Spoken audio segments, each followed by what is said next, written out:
الحمد لله رب العالمين حمدا كثيرا طيبا مباركا فيه مباركا عليه كما يحب ربنا ويرضى. اللهم صل على سيدنا محمد النبي المليح صاحب المقام الأعلى واللسان الفصيح وعلى آله وصحبه وسلم تسليما. أحبتنا في الله، يسرني ويشرفني أن أكون معكم في هذا المجلس الكريم، مجلس تحفه الملائكة وتغشاه الرحمة وتتنزل عليه الملائكة ويذكره الله تبارك وتعالى في ملأ عنده، وكيف له هو مجلس من مجالس ذكر الله عز وجل وتذاكر والمذاكرة حول كتابه العزيز وسنة رسوله الكريم صلى الله عليه وآله وسلم. إذا مررتم برياض الجنة فارتعوا فبشرى لنا بهذه الروضة من رياض الجنة. Donc tout d'abord, c'est un honneur pour moi et un plaisir d'être dans ce que notre prophète bien-aimé sallallahu alayhi wa sallam a appelé le jardin du paradis. Ce jardin du paradis qui est évidemment marqué par l'invocation d'Allah tabaraka wa ta'ala, par la récitation de son livre et de la parole de son prophète sallallahu alayhi wa sallam. C'est une assemblée qui reçoit la présence des anges, comme le prophète sallallahu alayhi wa sallam l'a dit, la descente de la sakina, la sérénité, de la rahma, la miséricorde. Et donc, بشرى لنا جميعا. ثانيا أود أن أشكر لكم هذه الدعوة الكريمة التي تجعل ولله الحمد من هذا المسجد مسجدا ليس فقط يعني الصلوات الخمس، وإنما كذلك العلم النافع. وهذا كان دور المساجد دائما أن تكون للعبادة والعلم والتعلم، أمر مهم جدا. Et donc, deuxièmement, je tiens à vous remercier pour cette aimable invitation et je pense que vous pouvez être fiers de cette belle mosquée et des gens qui la dirigent, puisque elle n'est pas uniquement dans ce rôle des 5 prières quotidiennes, mais aussi, comme l'ont été les mosquées à travers l'histoire, aussi dans ce rôle de transmission de la science utile, de spiritualité et d'échange de sciences utiles. Très très important donc, ce qui manque cruellement à beaucoup de nos mosquées. إذن اليوم الموضوع مهم جدا عظيم جدا، لأنه يتعلق بواحد المقام كريم اللي هو المحبة. Aujourd'hui, le sujet est un sujet magnifique, sublime, important, qui est l'amour, l'amour avec un grand A. يحبهم ويحبونه. هذا هو الاختيار اللي اختارينا لهذه المحاضرة، يحبهم ويحبونه. Et on avait choisi comme sujet magnifique, beau, parce qu'il s'agit de la parole d'Allah. يحبهم. Allah les aime. ويحبونه. Et eux, ils aiment Allah. Donc cet amour réciproque, tout d'abord, il s'agit de quoi? Quelles sont ses spécificités? Et puis, ensuite, comment l'atteindre? C'est ça qui est important. Comment l'atteindre? Et quels sont ses indicateurs et ses fruits? أولاً وقبل كل شيء، احنا كنسمعوا على هذا الدين العظيم دين الإسلام، بعض المستشرقين وبعض أعداء الإسلام كيقولوا إيوا هذا الدين هذا ما فيه لا حب، لا فيه غير العنف والإقصاء والخشونة والجفاف. Tout d'abord, on entend souvent certains orientalistes et certains ennemis de l'islam, ou aussi certains ignorants aussi de cette religion, parce qu'on est souvent dans des chocs d'ignorance. On les entend dire, oui, mais votre religion, l'islam, là, c'est sec. Il n'y a pas d'amour. Il n'y a que de la violence. Il n'y a que des sujets qui sont durs, la dureté. Les gens qui tiennent ce discours, c'est soit des personnes malveillantes qui ont des buts, soit malheureusement des personnes ignorantes de la religion, à commencer par la première source de notre religion, qui est le Coran al-Karim, le Coran.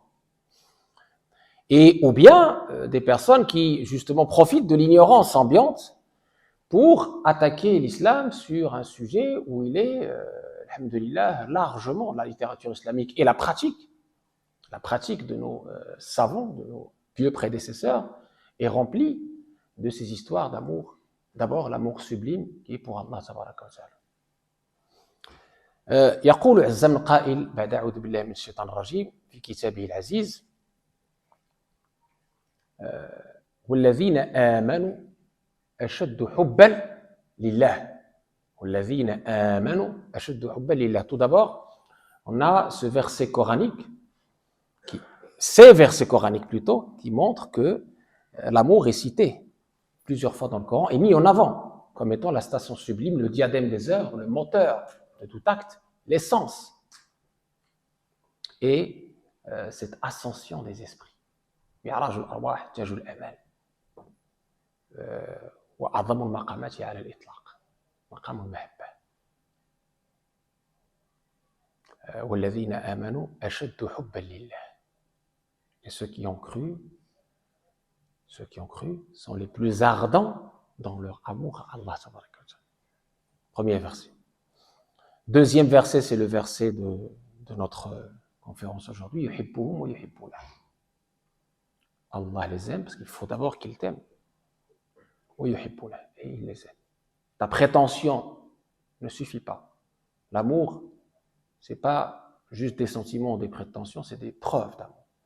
المحبة ليست عواطف، المحبة مواقف. دليل برهان قل هاتوا برهانكم إن كنتم صادقين. ويقول عز من قائل إن الذين آمنوا وعملوا الصالحات سيجعل لهم الرحمن ودا. Et ceux qui ont cru et ont agi en bien, Allah tabaraka wa ta'ala va les aimer. ثم شرط الحق عز وجل محبته سبحانه باتباع رسوله صلى الله عليه وسلم فقال عز من قائل قل إن كنتم تحبون الله فاتبعوني يحببكم الله ويغفر لكم ذنوبكم.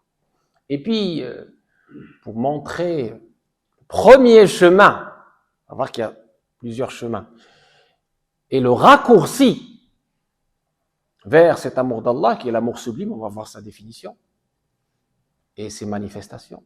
Pour montrer ce raccourci vers cet amour d'Allah, Allah tabaraka wa ta'ala nous dit dans le Coran, si vous prétendez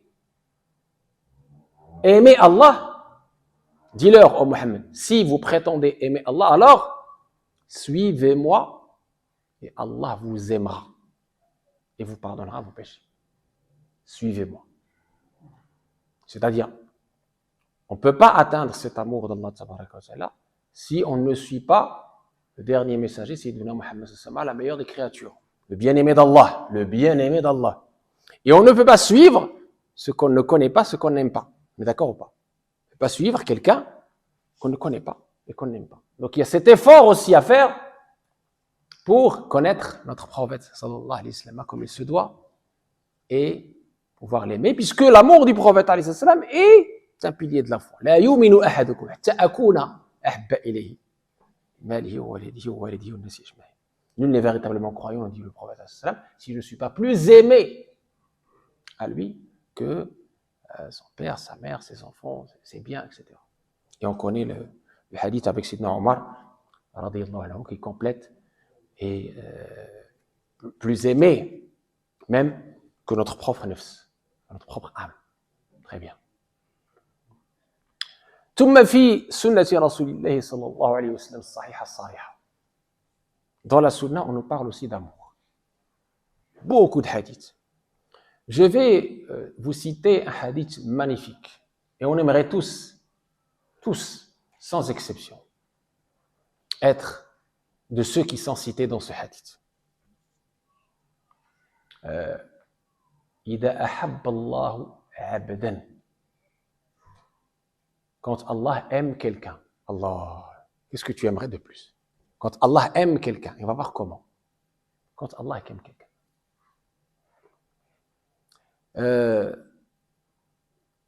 Nada Jibril. Il appelle Gabriel. Jibril alayhi salam. J'ai aimé un tel, aime-le. Inni ahbabtu fulanan fa ahibbahu. فتحبه الملائكة يحبه أهل السماء. Alors les habitants des cieux l'aiment. ثم يوضع له القبول في الأرض. Et puis on lui met l'agrément sur cette terre. Hadith authentique. L'agrément, القبول في الأرض. Allah, قبول في الأرض. Et aussi ce hadith-là, vous avez évidemment vu que dans ce hadith, Allah aime. Qu'est-ce que ça veut dire? Et comment obtenir ce niveau, cette station, ce privilège, cette élection? On a un autre hadith, تفرد به البخاري في صحيحه وما يسمى بحديث الولي.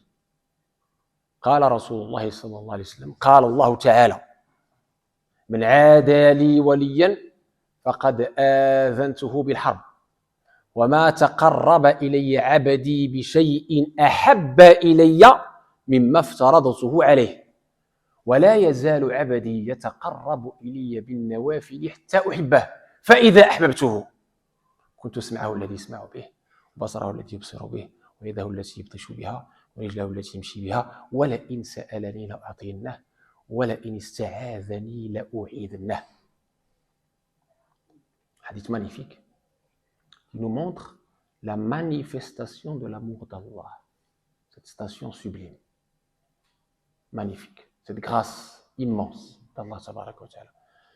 Dans ce que rapporte Bukhari dans son authentique, notre prophète alayhi salam dit, Allah dit, donc c'est un hadith qudsi, on appelle ça hadith qudsi. Allah nous dit, celui qui montre hostilité à un de mes walis, wali ça se traduit par saint, élu, allié, etc. Celui qui montre hostilité à un de mes walis, je lui déclare la guerre. Les savants ont dit, Allah n'a déclaré la guerre qu'à deux catégories de personnes. La personne qui est hostile au awliya Allah, c'est ce que vous venez d'entendre dans ce hadith authentique, et akil riba. Celui qui se nourrit de riba. Voilà. Je continue le hadith. Celui qui montre hostilité à un de mes walis, je lui déclare la guerre. Et mon adorateur ne peut se rapprocher de moi par quelque chose de plus aimé à moi que l'accomplissement de ce que je lui ai prescrit, c'est-à-dire les fara'id, les obligations. Les obligations qu'Allah a décrétées, les 5 prières à l'heure, le jeûne du Ramadan, la zakat, si vous avez le nisab, et avec les conditions, le hajj, les obligations cultuelles, les obligations comportementales. La bienveillance, la bienfaisance vers le parent, les parents, les voisins, etc. Bon. Il ne se rapproche pas de moi par quelque chose de plus aimé à moi que l'accomplissement de ce que je lui ai prescrit. 1. Priorité numéro 1, le capital. Et il ne cesse de se rapprocher de moi par des œuvres surrogatoires, au point que je l'aime. Allah, voilà ce qu'on cherchait. Au point que je l'aime. Et lorsque je l'aime, qu'est-ce qui se passe? Écoutez bien. Et la traduction que je fais de ce hadith, il faut la prendre au sens évidemment métaphorique. Parce que dans notre belle religion, on s'interdit l'anthropomorphisme, parce qu'il n'y a pas de... Allah n'a pas d'exemple. ليس كمثله شيء هو السميع البصير. لله المثل الأعلى سبحانه. لا تدركه الأبصار. وهو يدرك الأبصار. Et donc, lorsque je l'aime, je suis l'œil par lequel il voit. Au sens métaphorique, bien sûr, parce que tu vois par la lumière d'Allah. Je suis son ouïe, par laquelle il entend. C'est-à-dire, il est complètement connecté à Allah au point que sa volonté, sa parole, ce qu'il entend, c'est tout ce qui est agréé à Allah, tout ce que Allah aime. Je suis la main par laquelle il saisit, le pied par lequel il marche, c'est-à-dire, il marche dans l'agrément d'Allah, dans ce que Allah aime. Et lorsqu'il me demande quelque chose, assurément, je l'exauce. Et lorsqu'il demande protection auprès de moi, assurément, je le protège. il est aimé. Ça y est, fini. Et on a tendance à dire, oui, mais c'est beaucoup trop là. Comment je fais avec les œuvres surrogatoires, le suivi du prophète? Vous nous avez parlé du suivi du prophète, vous nous avez parlé ou les hadiths plutôt, c'est pas moi. Les hadiths nous ont parlé du suivi du prophète, le Coran, le hadith nous ont parlé du suivi du prophète, puis nous ont parlé de ses œuvres surrogatoires. Et celui qui ne veut pas faire ses œuvres surrogatoires, hein? ضعيف ما قدرش على هاد النوافل. Vous inquiétez pas, il y en a pour tout le monde l'amour, parce qu'Allah est généreux. Anas ibn Malik radiyallahu anhu ardah, serviteur du prophète sallallahu alayhi wa sallam, sa maman l'a mis au service du prophète sallallahu alayhi wa sallam, il avait 10 ans. Et quand le prophète sallallahu alayhi wa sallam a rejoint son Seigneur, Anas avait 20 ans. Anas rapporte un hadith magnifique. عن أنس بن مالك قال جاء رجل إلى رسول الله صلى الله عليه وسلم فقال يا رسول الله متى الساعة؟ متى الساعة؟ فأجابه رسول الله صلى الله عليه وسلم الرسول المربي الرسول المزكي ماذا أعددت لها؟ Donc Anas rapporte il était témoin de ce qui s'est passé. Il a dit, un homme est venu voir le prophète alayhi salatu wassalam et lui demander quand est-ce que l'heure fatale? C'est quand? Et le prophète alayhi salatu wassalam, comme éducateur, il aimait orienter les questions. Les compagnons ont appris, grâce au prophète alayhi sallam, de poser les bonnes questions. Pas la chicanerie, les questions inutiles, non. Et donc, le prophète alayhi sallam l'a orientant en lui disant, et qu'est-ce que tu as préparé pour l'heure fatale? C'est-à-dire, c'est cela la question que tu devrais te poser, et non pas quand est-ce que l'heure fatale. Je ne sais pas quand est-ce que l'heure fatale. Allah seul sait quand est-ce que ce monde se termine. Personne ne sait, même le prophète ne le savait pas. Très bien. Il dit, voilà la question que tu devrais te poser. Qu'est-ce que tu as préparé pour l'heure fatale? Et vous allez voir la réponse de ce monsieur. Il dit,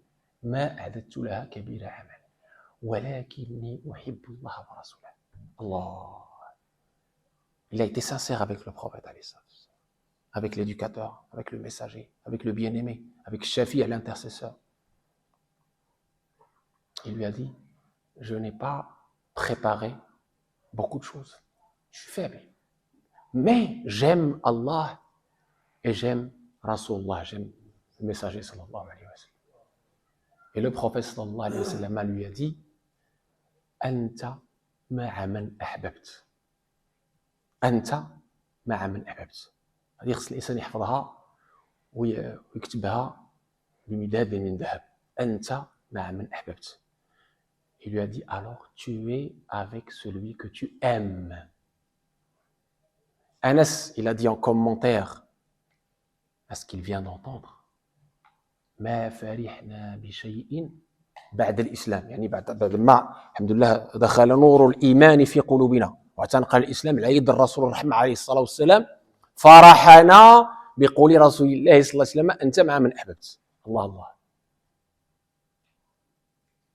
Anas, il a fait ce commentaire, il a dit, jamais on a été aussi heureux après avoir embrassé l'islam. Ça, c'était le premier bonheur. Le premier grand bonheur, c'est que lorsqu'on a embrassé l'islam, lorsqu'Allah tabaraka wa ta'ala nous a guidés, a illuminé nos cœurs, et nous a sortis des ténèbres, du shirk et de l'insouciance vers les lumières de cette belle religion. Ça, c'était le premier grand bonheur. Et notre deuxième grand bonheur, c'est que lorsqu'on a entendu cette affirmation du prophète, tu es avec celui que tu aimes.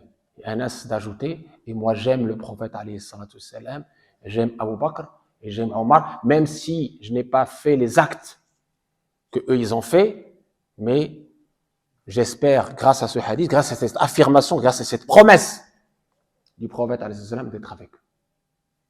وإني أحب رسول الله صلى الله عليه وسلم وأحب أبا بكر وعمر وأرجو أن أكون معهم ولو لم أعمل بأعمالهم.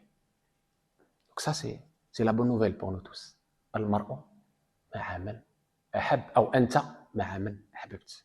إذا اختار لنفسك من تحب. المرء واحذر لأن الرسول صلى الله عليه وسلم يحذرنا ويقول المرء على دين خليله فلينظر أحدكم من يخالل. Égare à celui que tu vas aimer, parce que l'amour, c'est une action du cœur. On ne parle pas de l'amour passionnel, etc. On va voir après la définition de l'amour pour que tout le monde soit au clair et les stations de l'amour. Gare à cette khulla. Khulla, c'est le plus haut degré de l'amour. Cette amitié intime. Le khulla, c'est une station qui a été octroyée à deux créatures. Sayyidina Ibrahim alayhi salam, Sayyidina Muhammad sallallahu alayhi wa sallam. C'est que le cœur ne contient absolument rien. La yatakhallaluhu shay. Allah azza wa jalla. Mahabbatullah azza wa jalla. Donc, gare à ton khalil. Car la personne suit la religion de son khalil, de son ami intime. Faites attention donc à ce cœur vers qui il va se pencher. Ne vous trompez pas d'amour. D'accord? Allah n'a pas mis dans la poitrine d'un être humain de cœur. Tu ne peux pas aimer Allah et aimer le bas monde. Aimer l'obéissance et aimer la désobéissance. C'est pas possible. Donc il faut choisir, il faut faire un choix. Et ce choix, évidemment, il y a des efforts pour faire le bon choix et des conséquences de chaque choix. لهذا ما يمكن أن نقوله كمقدمة لهذا الذي نريد أن نتعمق ونتبحر ونستقي من معينه اللي هو المحبة. محبة الله أولا، محبة رسول الله صلى الله عليه وسلم ثانيا. مسألة مهمة جدا كذلك، كيف عرف علماء الأمة هذا الحب. Une chose très importante que je voulais partager avec vous, qui est magnifique, qui est très peu citée aujourd'hui dans les séminaires, dans les conférences, etc. Parce qu'on est, beaucoup plus dans la forme que sur le fond. Et l'amour, c'est du fond. D'accord? Et comme j'ai dit, c'est l'essence. C'est une action du cœur. Et le cœur est le roi des membres et le lieu du regard divin et le réceptacle de la foi et de la piété et de l'intention. Alors on a le grand imam Abu Hamid al-Ghazali, mort en 505 de l'Hégire, surnommé Hujjat al-Islam, preuve de l'islam. Il nous a dit en définissant cet amour, écoutez bien, l'amour le plus indispensable, le plus élevé, le plus sublime, est l'amour de celui pour qui les cœurs s'inclinent naturellement d'amour, que les créatures aspirent spontanément à adorer. Allah est adoré pour lui-même, sous tous les rapports, tandis qu'autrui n'est aimé qu'accessoirement par rapport à son amour. En effet, son amour est attesté par tous ses livres, par l'appel de tous ses envoyés, par la disposition originelle et l'intelligence qu'il a placée en ses créatures, et par ses bienfaits en leur faveur. En effet, si les cœurs s'inclinent en général à aimer leur bienfaiteur, qu'en est-il de celui qui est le dispensateur suprême de toute faveur? Si les cœurs s'inclinent vers l'amour de toute chose belle, qu'en est-il de celui qui a créé la beauté? Allah, ça les gens qui ont goûté. Et pour dire qu'aussi, il n'y a pas que les hommes qui ont atteint cet amour d'Allah Tabaraka wa Ta'ala, il y a aussi des femmes. Je cite Sayyidatuna Maryam, pour lequel le Coran a consacré toute une sourate Maryam, et qu'il a élu au-dessus de toutes les femmes. Allah astafaki wa tahharaki wa astafaki ala nisa'il alamin.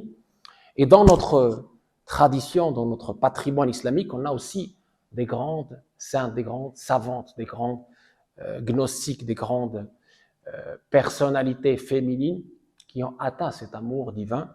Je cite, par exemple, Rabi'a al-Adawiya, morte en 185 de l'Hégire, grande figure de l'amour de Dieu. Elle a dit,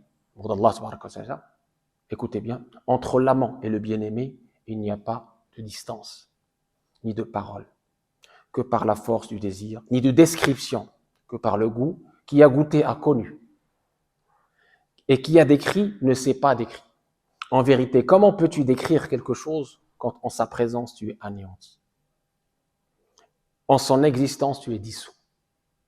En sa contemplation, mushahada, tu es défait. En sa pureté, tu es ivre. Allahu Akbar. Vous voyez les gens, comment ils ont goûté. Et cela, c'est juste une expression. L'amour, ici, c'est une manifestation d'un état ou d'une station. Mais sa réalité dépasse l'entendement, dépasse le verbe. المحبة الخالصة يعجز اللسان عن التعبير عنها إنها تذاق محلها القلب. هذه مسألة مهمة جدا. هذه المحبة اللي كنتكلموا عليها عندها مقامات وعندها يعني أصحابها الذين ذاقوا ووصلوا إلى هذه المقام. ما نقدروش نقولوا نظريات، لا. On n'est pas dans une théorie. C'est ça qu'il faut comprendre dans ce que je suis en train de vous dire. Ce que j'essaye de vous transmettre ici, c'est que oui, le Coran nous a parlé d'amour, oui, le hadith du prophète, les hadiths du prophète nous ont parlé d'amour, et que c'est la station sublime, Tiajul Amal, le diadème des œuvres. Mais il y a des gens qui ont vécu, goûté cet amour au jour le jour. C'est pas juste dans des livres, on le décrit. Il y a des gens qui ont vécu. ناس عاشوا هذه المحبة الخالصة لله عز وجل ولرسوله صلى الله عليه وسلم. وكان هذه المحبة غرقهم الحق تبارك وتعالى فيها حتى لم يجدوا ولم يحسوا ولم يروا إلا به سبحانه وتعالى كما في حديث الولي الذي سبق. فأصبحت أفعالهم أعمالهم حركاتهم وسكناتهم بالله ولله ومع الله، في المنشط والمكره، في اليسر والعسر، في الحضار والسفر، كان أصابته مصيبة أو لم تصب، إذا كانت من المحبوب فلا بأس. هذا هو. وكانوا يذكرونه على الدوام لأن من علامات محبته كثرة ذكره، وإذا كنت حقا تدعي محبته فإنك تكثر من ذكره. شوف غير إنسان كيبغي إنسانة كي دايما راه يهضر عليها ويتكلم عليها ودا فلانة ولا فلان، لا، في جميع المجالس.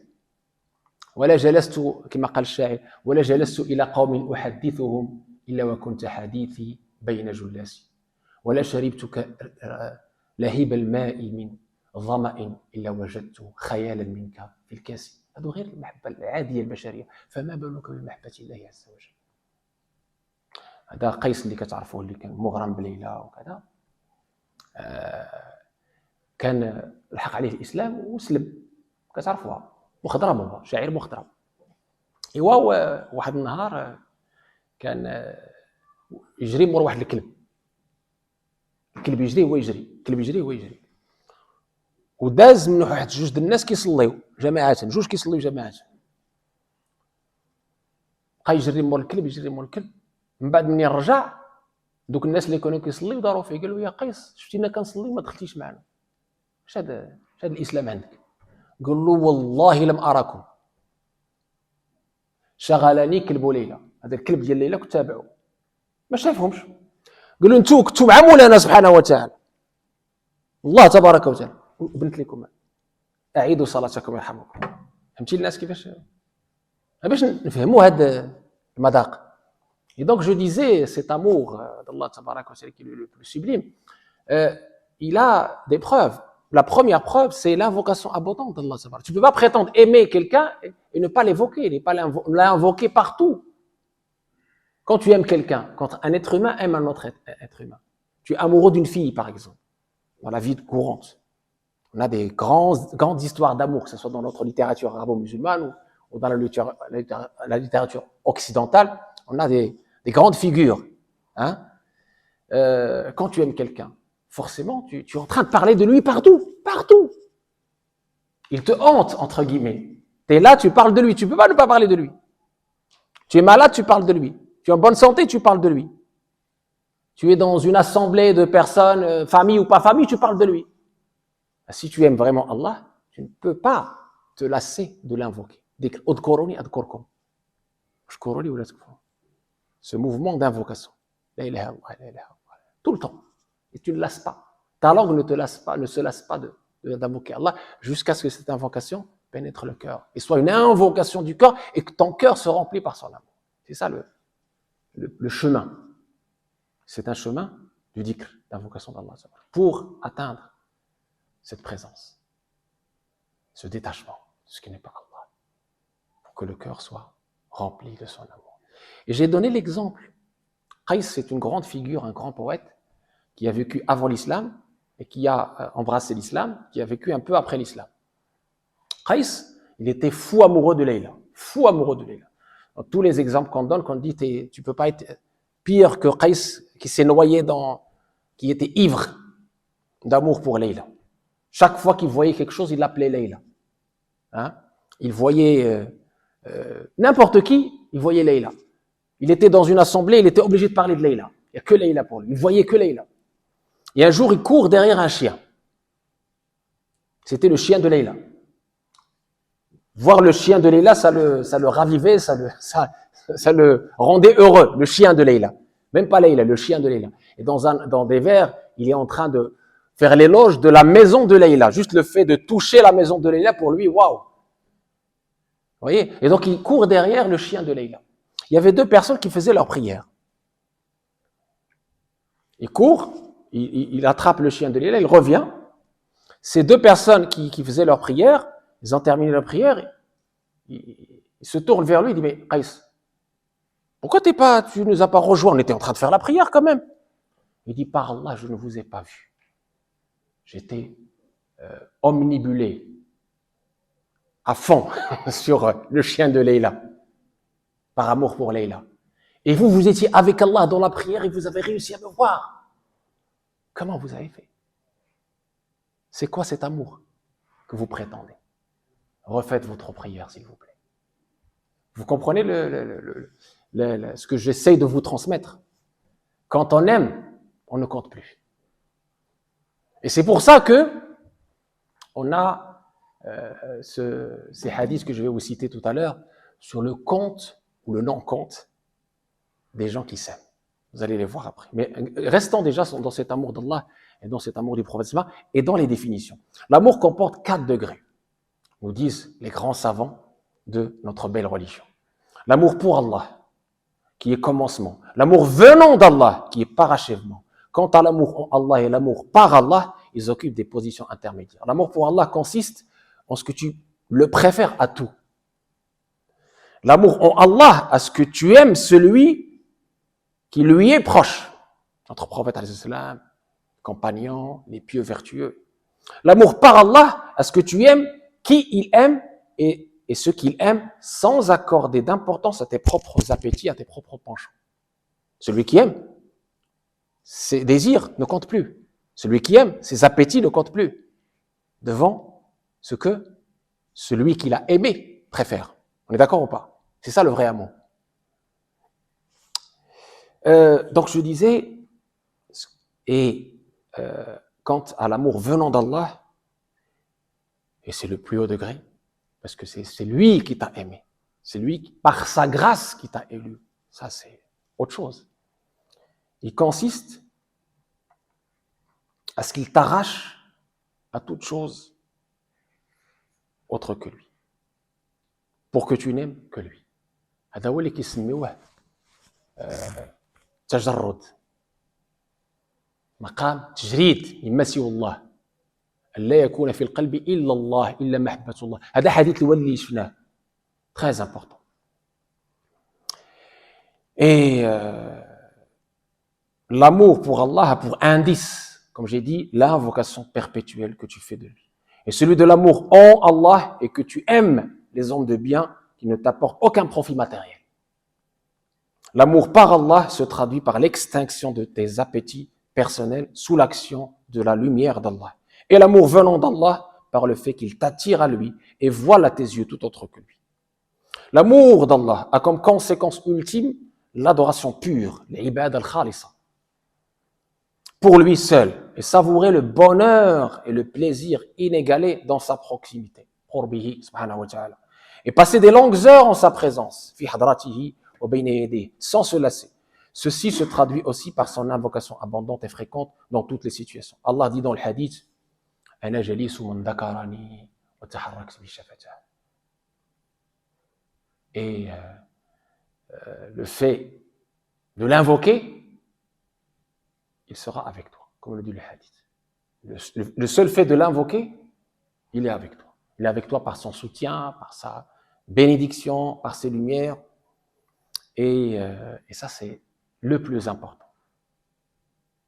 Et pour terminer cette notion d'amour et sa définition, les savants citent 11 degrés d'amour. 11 المرتبة في المحبة. هكذا قالوا العلماء. 11. 11 étapes. 11 degrés. Et je ne connais aucune tradition, aucune culture, aucun patrimoine dans le monde qui est aussi riche. Vous pouvez lire la littérature asiatique, chinoise, japonaise, occidentale. Tout, absolument tout. Je vous mets au défi de trouver une tradition, un patrimoine aussi riche que le nôtre qui parle d'amour. 11 étapes. 11 grandes étapes, parce qu'entre les étapes, il y a aussi des sous-étapes. أولها ما نسميه العلاقة. Donc, ces étapes, ils vont jusqu'à la relation, jusqu'à ce qu'on appelle l'amitié intime, le khul, qui désigne l'amour pur et dévoué à l'aimer, ou le fait que le cœur ne soit occupé par aucune autre chose si ce n'est Allah. Donc, il y a l'alaqa. Deux, il y a le hawa, la passion amoureuse. Ça, c'est quand une personne est un petit peu omnibulée par une autre. Mais c'est passionnel, ça reste au niveau du sadr, au niveau de la poitrine, au niveau des choses extérieures. C'est une beauté qui l'a attiré. Hawa. C'est pour ça qu'on l'appelle hawa, parce que tu vas pas tarder à tomber. Tu tombes. Quand cette beauté s'éteint, tu peux tomber de très haut, malheureusement. Hawa, tahwa bihi. tahwa bihi ila asfali safili. لأنه ليس مبنيا ليس لله لم يكن لله وما كان لغير الله انقطع وانفصل وما كان لله دام واتصل.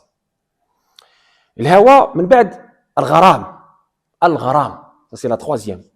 L'amour qui incite à la reconnaissance. تولي بحال une dette. الغرامة. L'amour qui incite à la reconnaissance comme s'il s'agissait d'un crédit ou ce qu'on appelle encore, ce qu'on traduit encore dans la littérature musulmane, le désir ardent. Gharam. Ensuite, on arrive à l'hub. Al-hub.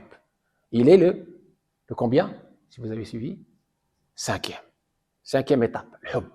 Pourquoi il a été appelé l'hub? Parce que بحال الحبة كتنبت في القلب. لقد نبتت منكم في القلب محبة كما نبتت في الراحتين الأصابع. محبة. الحب هذا بحال الحبة كتنبت بشوية بشوية. الحب, un amour qui pousse dans le cœur comme le grain dans la terre. Ce qu'on traduit aussi par la familiarité et la relation entre la terre et le grain fait allusion à cette station, à l'ard ou l'hibba. Ensuite, après cette cinquième, la sixième station, qui est magnifique, qu'on appelle al-ishq. L'ishq, l'amour qui rend l'amant ravi et ébloui, ou ce qu'on appelle la spire d'amour. Ensuite, septième station, as-sababa. As-sababa. هو حب يتصبب. Il coule, l'amour qui coule du cœur, min al-qalb, ou encore l'affection vive. Ensuite, on a sharaf, al-sharaf, l'amour qui s'est introduit au noyau du corps, shiraf ou al-qalb. L'amour qui s'est introduit au shiraf ou al-qalb. Donc là, on a dépassé ce qu'on appelle sadr vers le qalb. On a déjà parlé de cette notion de qalb, le cœur. Ensuite, on a le widad, c'est al-rahman, wudda. Allah, ça c'est supérieur à l'hub, supérieur à sharaf. D'accord? Supérieur à sababa, supérieur à sharaf, al-widad, l'attache et la liaison proche. Tu es proche. Le widad. Ensuite, on a une station très importante qu'on appelle at-tatayyum. Tatayyum. C'est le fait que l'aimé possède son amour jusqu'à la folie ou la perte de conscience. Tu n'es plus conscient. Tu n'es plus conscient. Tu es dans un amour qui t'a fait, entre guillemets, qui a tué ton âme charnelle, tes appétits propres. Tu n'es plus. C'est le fameux hadith du wali. At-tatayyum. At-tatayyum. Ensuite, on a le huyam. Hama fi hubbi. Ham. Le huyam.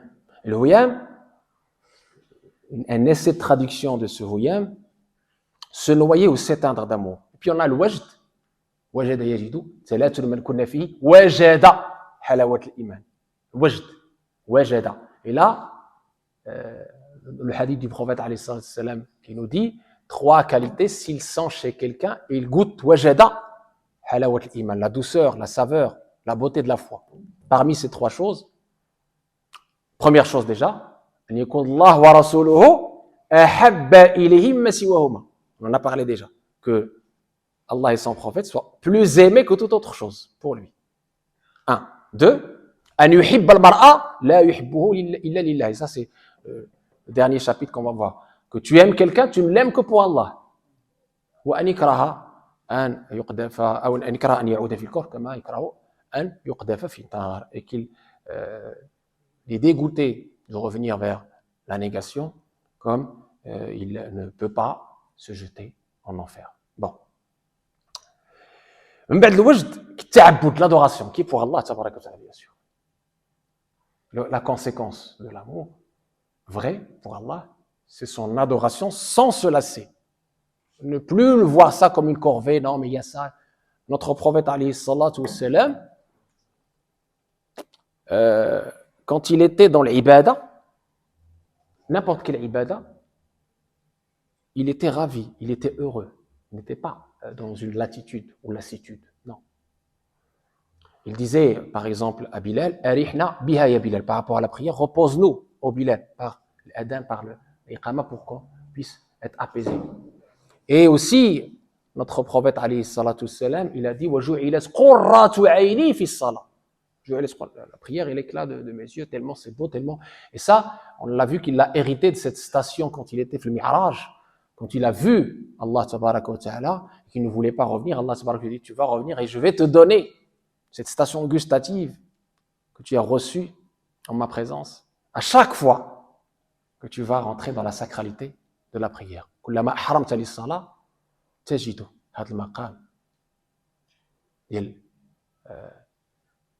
التلذذ والأنس بالله عز وجل لا يفارقك ما دمت في الصلاة ولهذا جعلت قرة عينه صلى الله عليه وسلم في الصلاة وهو سيد العارفين.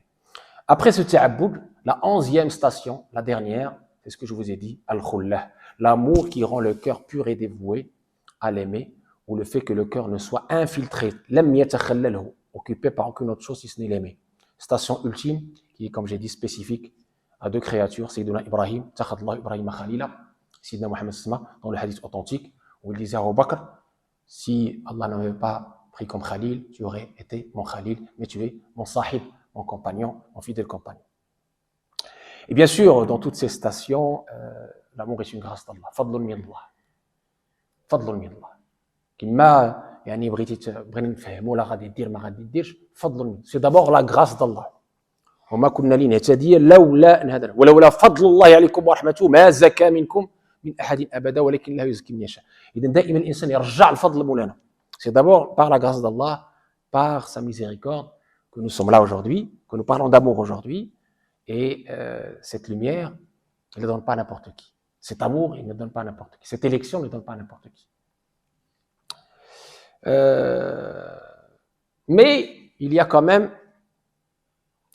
ce dernier thème que je voulais partager avec vous, est très important, qui est la condition pour arriver à cet amour ultime.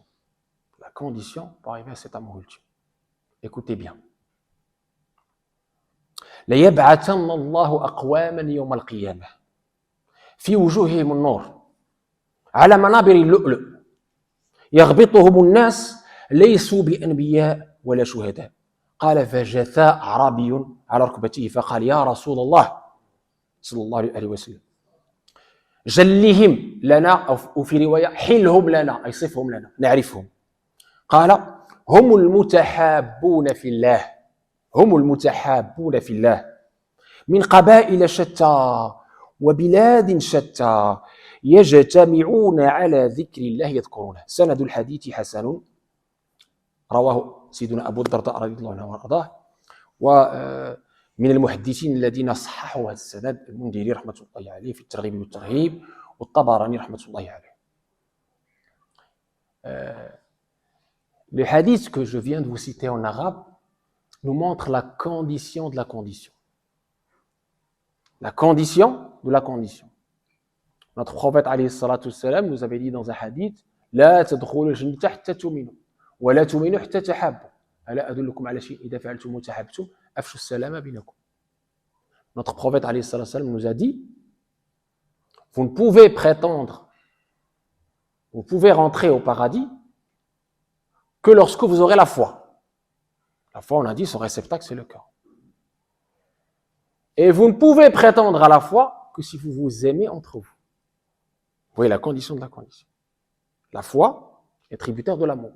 Pas d'amour, pas de foi. C'est ce que nous dit le prophète, c'est pas moi qui ai dit. Sallallahu alayhi wa sallam. وَلَا تُؤْمِنُوا حَتَّى تَحَابُّوا. ولهذا الجامع, la mosquée par exemple, il a été appelé jami'. Pourquoi? Parce qu'il consolide, elle réunit les cœurs des croyants autour de quoi? De l'amour d'Allah en Allah. Et les premières mosquées, c'était ça. On voyait, alhamdoulilah, cet amour incroyable entre les compagnons en Allah tabaraka wa ta'ala. Sans intérêt, sans que ce soit pour tel intérêt ou pour tel intérêt ou parce que lui, il va m'apporter un tel intérêt ou parce que lui, il est de la famille. Non, pour Allah, pur, désintéressé. Donc on ne peut atteindre la foi que s'il y a cet amour entre nous. Et le prophète, pour nous aider, il nous a dit, est-ce que je ne vous montre pas quelque chose? Si vous la faites, vous allez vous aimer entre vous. Afshu salam, répondez. Salam, salam, c'est quoi? C'est pas juste une parole en l'air, salam alaykoum. C'est cette paix intérieure que vous avez dans le cœur par rapport à votre frère. Il n'y a pas de haine, de rancune. Salam alaykoum, ça se fait non seulement avec la langue, mais également avec le cœur. Tu connais salam li akhi, silman wa salam li akhi. تسلمي عليه ليس فقط بلسانك ولكن بقلبك يسلم من ماذا؟ من كل حقد وضغينة كما أمر رسول الله صلى الله عليه وسلم. إياكم والظن في الحديث الصحيح الذي رواه البخاري ومسلم إياكم والظن فإن الظن أكذب الحديث ولا تحسسوا ولا تجسسوا ولا تضابروا ولا تباغضوا ولا تحاسدوا وكونوا عباد الله إخوان. هذا هو اللي بغى منا الرسول qu'on soit des frères unis par cet amour en Allah. Le hadith que je viens de vous citer, en arabe, je vais le traduire, il est magnifique. Essayez de le méditer, essayez de l'imaginer, essayez de le vivre parce qu'il n'est pas impossible. Si notre prophète nous indique dans ses instructions lumineuses, ces maqamat, ces stations, c'est parce qu'ils sont possibles pour nous.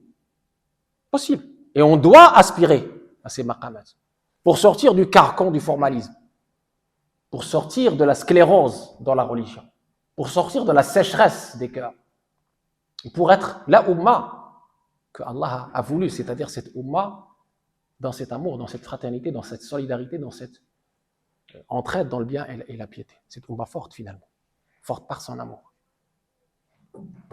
Le prophète dans ce hadith, il nous dit, je jure par Allah, que Allah ressuscitera des peuples, des personnes, le jour du jugement.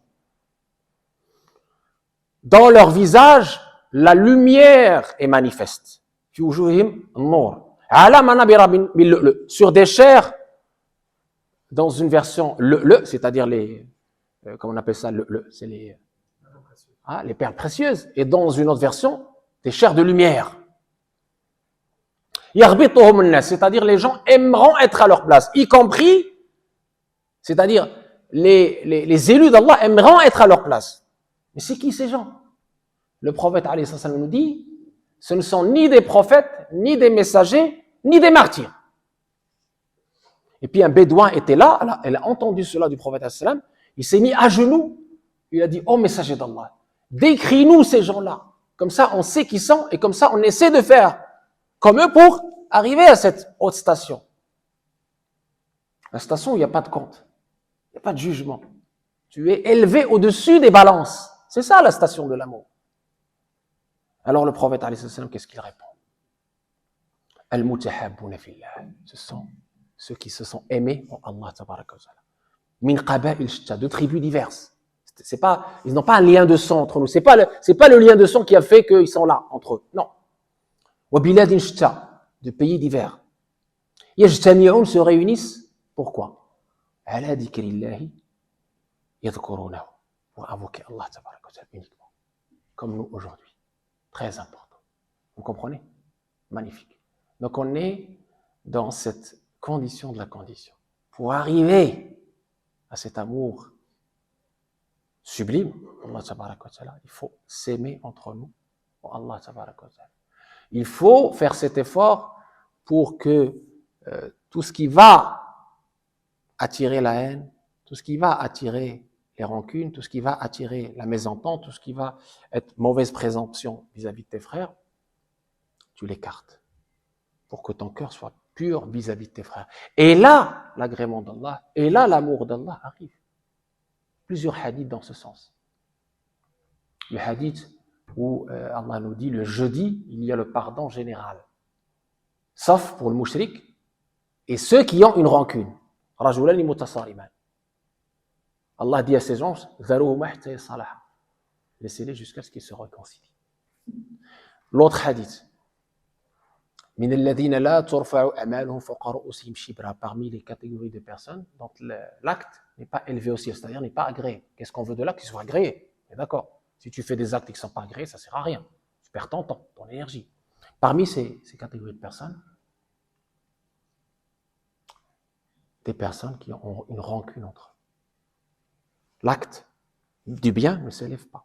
Et quand on a parlé des Laylatul Qadr, parmi les éléments qui ont poussé le prophète à ne pas déclarer le jour exact de Laylatul Qadr, dans ce que rapportait Ubad ibn Samit dans Bukhari, authentiquement rapporté par Bukhari,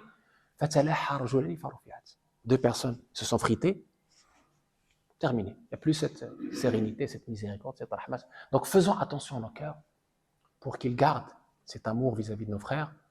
Et sachez que la personne est avec celui qu'elle aime et que si on développe ces relations d'amour désintéressées, nous serons aimés par Allah tabaraka wa ta'ala. Et nous pourrons, alhamdulillah, être de ceux que Allah tabaraka wa ta'ala a élevés au-dessus de la mêlée. Vous savez, je termine avec cette petite histoire de deux frères. Au jour du jugement, on leur dresse les balances. Comme tout le monde, les balances. ونضع الموازين القسط ليوم القيامة فلا تظلم نفس شيئا وإن كان مثقال حبة من خردل أتينا بها وكفى بنا حاسبين. Un jour terrible. Vous avez les balances qui vont peser vos actes. Et Allah n'est injuste avec personne. C'est la justice impeccable. C'est le tribunal de la justice impeccable. Et personne ne peut tricher et personne ne pourra corrompre le juge. Ça n'existe pas. Et personne ne pourra mentir parce que même ta peau, elle va témoigner. Personne ne pourra mentir. قالوا لجلودهم لما شهدتم علينا قالوا أنطقنا الله الذي أنطق كل شيء. Tu peux pas tricher, tu peux pas mentir. Et donc ces deux frères, l'un était ظالم نفسه, il avait commis des injustices au détriment de sa propre âme. Il avait pas beaucoup de hasanat. Les anges de l'adab, de l'enfer, l'emmènent vers l'enfer. Son frère, il a dit non. Un paradis où il y a mon frère, il n'y a pas mon frère, c'est pas un paradis. Donnez-lui de mes hasanat, donnez-lui de mes bonnes actions. Les anges, un échange incroyable, parce que ce jour-là, la monnaie précieuse, c'est le hasanat. Tu peux pas. Même une maman, nous dit le Coran, elle ne pourra pas partager ce jour-là. يوم يفر المرء من أخيه وأمه وأبيه وفصيلته التي تؤويه لكل امرئ منهم يومئذ شأن يغنيه إلى آخره. ما يمكنش. C'est précieux ce jour-là, les hasanat, les bonnes actions. Et donc lui, là, il a osé donner de ses hasanat à son frère, parce qu'il s'aime en Allah. Dans le bas monde, il s'aimait en Allah, c'est ça, la spécificité. Et donc, qu'est-ce qui se passe pour lui? Eh bien, c'est les anges de l'enfer qui vont s'occuper de lui, parce que il lui manque. La balance, elle pèse lourd au niveau des sayyi'at, des mauvaises actions. Puis le frère, en voyant ça, il dit non, moi aussi, un paradis où il n'y a pas mon frère, c'est pas un paradis. Redonnez-lui les hasanat, sinon, moi je vais pas, je vais nulle part. Et donc, cet échange continue comme ça, et Allah tabaraka wa ta'ala intervient dans sa grandeur, et les élève, au-dessus de tout le monde, au-dessus du jugement, au-dessus des balances, au-dessus des comptes, jusqu'à ce qu'ils soient sur manabira min nour, sur des chairs de lumière. يربطهم بمكانتهم الأنبياء والشهداء وما هم بالأنبياء ولا بالشهداء. Les gens aimeront être à leur place. Ils se sont dit, mais non, c'est ce que c'est des prophètes? Non. Est-ce que c'est des martyrs? Non. Ce sont des gens qui se sont aimés en Allah, tabaraka wa ta'ala, dans le bas monde, de façon désintéressée. pas pour un bien matériel ou un intérêt quelconque. C'est cela vers quoi on tend. Et c'est le sens du hadith du prophète alayhi salatu wassalam aussi, qui nous parle de ces 7 personnes. Parmi eux, c'est cette personne qui va être sous l'ombre d'Allah, c'est-à-dire qui vont être protégés, préservés, élus. Parmi eux, 2 personnes qui se sont aimées en Allah. Je m'arrête là pour vous laisser l'occasion de poser vos questions, Inch'Allah, et d'approfondir ce sujet qui est évidemment Bahrul la Sahila, c'est un océan sans rivage, et toute expression par rapport à cet amour n'est qu'une façon de goûter le peu de ce qu'on peut dire sur cette station sublime, sur ce moteur, sur cette essence, sur ce diadème des œuvres, sur ce qui doit nous lier entre nous, au-delà des liens du sang, au-delà des intérêts, d'accord, et qui doit nous rendre encore plus forts et encore plus proches. À vos questions, Inch'Allah.